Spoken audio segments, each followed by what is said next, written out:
এনা বোন তোমার তিনটে মিলে হয়েছে 1080 টাকা। একটা প্লাস্টিক দাও।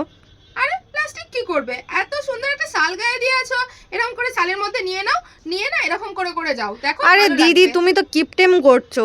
আরে গিফটে মোর কি আছে, একটা প্লাস্টিকের দাম 10 টাকা, ওই বাঁচিয়ে তো ছোট ছোট বাচ্চা আছে ওদেরকে নিয়ে একটু 0 পয়েন্ট ঘুরতে যাবো, তবে তো আমার সংসার চলবে। আরে এরকম করে নিয়ে যাও না, এত সুন্দর লাগবে শীতকাল আরে চাদরের দিদি মধ্যে। यार। আরে চাদরের মধ্যে নিয়ে গেলে ভালো লাগবে, নিয়ে যাও। এ ভাই আমরা মানালি যাচ্ছি, চ চ ঘুরে আসি, গুছিয়ে নে তাড়াতাড়ি। আরে মানালি কি, অত সময় নেই রে, আমার দোকান দেখতে হয় না। তুই বলছে এক কাজ কর, চল বড় মার মন্দির থেকে ঘুরে আসি। যাবো, মাথায় টিকাবো মায়ের কাছে, কিছু চাইও হয়ে যাবে, তাড়াতাড়ি যাবো আর তাড়াতাড়ি চলে আসবো।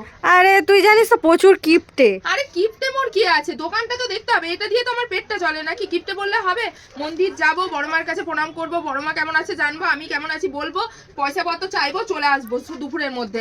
মানালি গেলে চ, না তো যেতে হবে। আর মন্দির যাবি তো বল, আমাকে নিয়ে চল, তাহলে আমি যাবো, নাহলে যেতে না পারবো না তোকে যেতে হবে না, ছাড়, আমরা মানালি চলে যাচ্ছি, ছাড়, বড় যেতে মার হবে না। মন্দির যেতে পারবি? না